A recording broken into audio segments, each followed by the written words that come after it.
할렐루야. 사랑하는 대강의 가족 여러분, 오늘 하루도 하나님의 말씀과 동행하는 삶이 되길 소망합니다. 오늘 함께 나눌 하나님의 말씀은 마가복음 13장 28절에서 33절 말씀입니다. 무화과 나무의 비유를 배우라. 그 가지가 연하여지고 잎사귀를 내면 여름이 가까운 줄 아나니, 이와 같이 너희가 이런 일이 일어나는 것을 보거든 인자가 가까이 곧 문 앞에 이른 줄 알라. 내가 진실로 너희에게 말하노니 이 세대가 지나가기 전에 이 일이 다 일어나리라. 천지는 없어지겠으나 내 말은 없어지지 아니하리라. 그러나 그날과 그때는 아무도 모르나니 하늘에 있는 천사들도 아들도 모르고 아버지만 아시느니라. 주의하라, 깨어 있으라. 그때가 언제인지 알지 못함이라. 아멘. 우리는 고난주간 동안 요일마다 예수님의 발자취를 따라가고 있습니다. 주일 예수님은 나귀 새끼를 타고 사람들의 환호를 받으며 예루살렘에 입성하셨습니다. 그리고 둘째 날인 월요일에는 무화과 나무 비유와 성전 정화 사건을 통해 우리가 삶으로 열매 맺는 삶을 살기를 바라셨습니다. 오늘은 세 번째로 화요일의 예수님의 행적을 살펴보도록 하겠습니다. 예수님의 예루살렘 입성 이후 다가오는 십자가 사역으로 인해 심적인 고통으로 큰 어려움을 겪으셨을 것입니다. 그 고통은 십자가 처형 때의 육체에 가해질 아픔 때문이기도 했지만 남겨지게 될 제자들을 향한 염려 때문에도 심적인 괴로움이 컸을 것입니다. 전도하라고 내보내실 때도 예수님은 저들을 보냄이 이리 가운데 양을 보낸 같다고 말씀하셨습니다. 이리 한가운데 양이 있다고 생각해 보십시오. 이 양들이 얼마나 두렵겠습니까?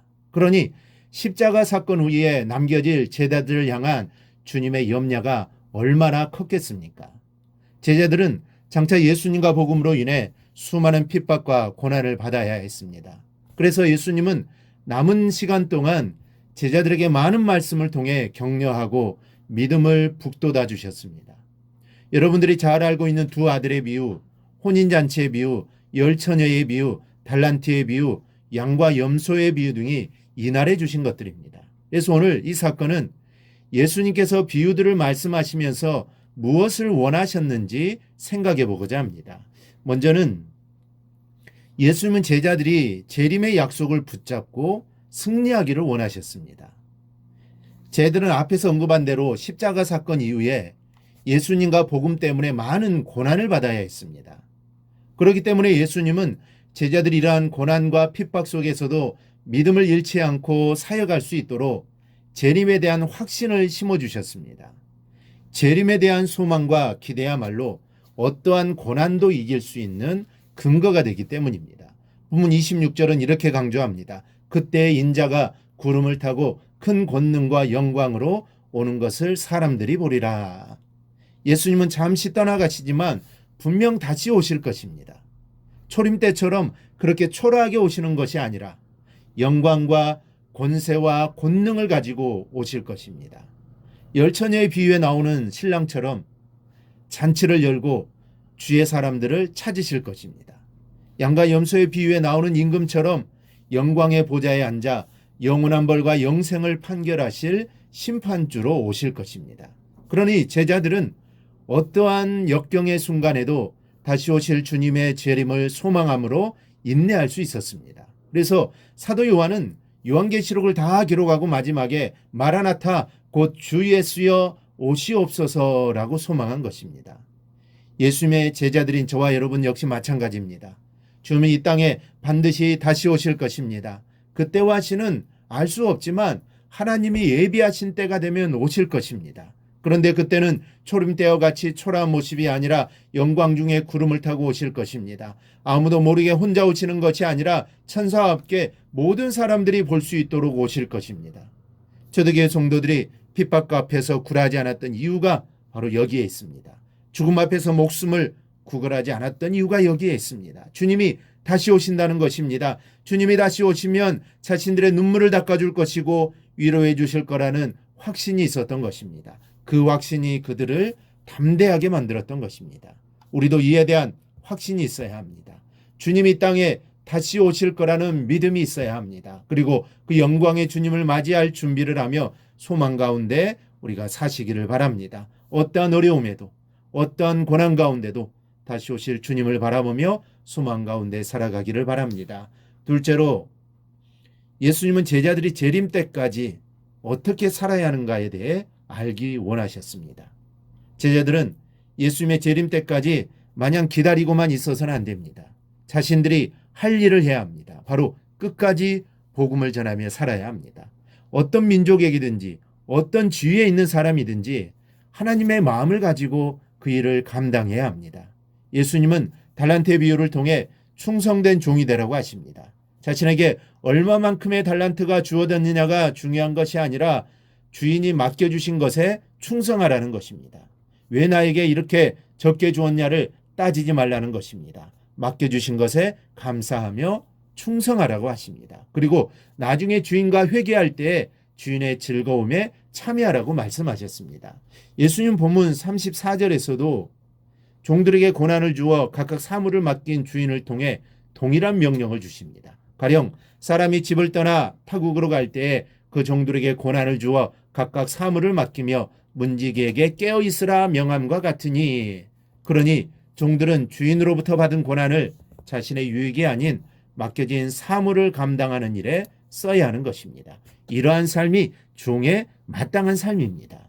이것이 예수님의 재림 때까지 주의 제자들이 행할 일입니다. 예수님이 하시던 일을 제자들에게 맡겼습니다. 그러니 제자들은 그 일을 열심히 해야 합니다. 주님이 다시 오시는 그날까지 그 일을 감당해야 하는 것입니다. 그리고 이것은 오늘 우리가 행할 일입니다. 여러분은 우리 주님께 어떤 일을 맡았습니까? 해야 할 일이 무엇입니까? 다 다를 것입니다. 그러나 한 가지 동일한 것은 게으르지 말아야 합니다. 말만 해서도 안 됩니다. 열심히 실천해야 합니다. 왜냐하면 주님의 재림에 주님과 회개할 날이 곧 오기 때문입니다. 주님과 회개할 그때에 주님께 칭찬받는 저와 여러분이 꼭 될 수 있기를 바랍니다. 셋째로, 예수님은 제자들이 재림의 때까지 늘 깨어 있어야 함을 알기 원하셨습니다. 본문 33절에서 말씀하는 대로 그날과 그때는 아무도 모릅니다. 마태복음 24장 37절 이하를 보면 노아의 때와 같이 인자의 임함도 그러하리라. 홍수전에 노아가 방주에 들어가던 날까지 사람들이 먹고 마시고 장가들고 시집가고 있으면서 홍수가 나서 그들을 다 멸하기까지 깨닫지 못하였으니 인자의 임함도 이와 같으리라. 노아 시대 사람들은 노아로부터 이 세상을 물로 하나님이 심판할 거라는 말을 들었습니다. 그러나 그들은 설마 그럴 리가 없어, 날씨가 이렇게 좋은데 라고 생각을 했습니다. 혹시 온다고 해도 시간이 좀 더 걸리겠지 그들은 생각합니다. 그렇게 생각할 때 홍수가 임한 것입니다. 이와 마찬가지로 예수님께서 주의 재림은 마지막 순간까지 깨닫지 못하다가 홍수로 멸망당한 노아 때와 같이 갑자기 임할 거라고 하셨습니다. 도적의 비유에서 말씀하신 것처럼 주의 재림은 생각지 않을 때에 있을 것입니다. 또한 달란트의 비유에서 말씀하신 것처럼 그때는 오랜 후에 있을 수도 있습니다. 따라서 예수님은 재림의 때를 생각하며 몇 가지 주의할 것이 있습니다. 먼저 예수님 마가복음 13장 5절에서 너희가 사람의 미혹을 받지 않도록 주의하라고 하셨습니다. 또한 13장 22절에서는 거짓 그리스도와 거짓 선지자들이 행하는 이적과 기사에 속지 말라고 했습니다. 즉 감각적인 것들로 인해 마음을 빼앗기지 않도록 주의하라는 것입니다. 둘째는 주의하고 깨어 있어야 한다는 것입니다. 깨어 있어야 적의 침입을 알 수 있고 악한 자들의 흉악한 괴계를 물리칠 수 있기 때문입니다. 그렇다면 깨어 있는 것은 무엇을 의미할까요? 잠을 자지 않는 것을 의미할까요? 아닙니다. 사도 바울은 깨어 있다는 것을 기도하는 것과 연관하여 말하였습니다. 항상 성령 안에서 기도하고 이를 위하여 깨어 구하기를 항상 힘쓰라. 아무리 깨어 있어도 사람의 힘으로 감당할 수 없는 영적인 공격을 기도의 힘으로 이겨나가는 라는 말씀입니다.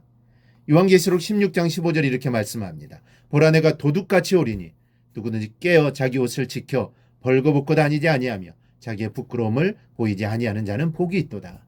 여기서 내가 도적같이 오리라는 말씀은 예수님의 재림의 은밀성과 긴박성을 뜻한다기보다는 준비한 채 기다리지 않는 자들에게는 그리스도의 재림이 알지 못하는 사이에 돌발적으로 일어날 것임을 경고하는 말입니다. 그러므로 우리는 깨어 있어야 합니다. 그리고 준비하고 있어야 합니다.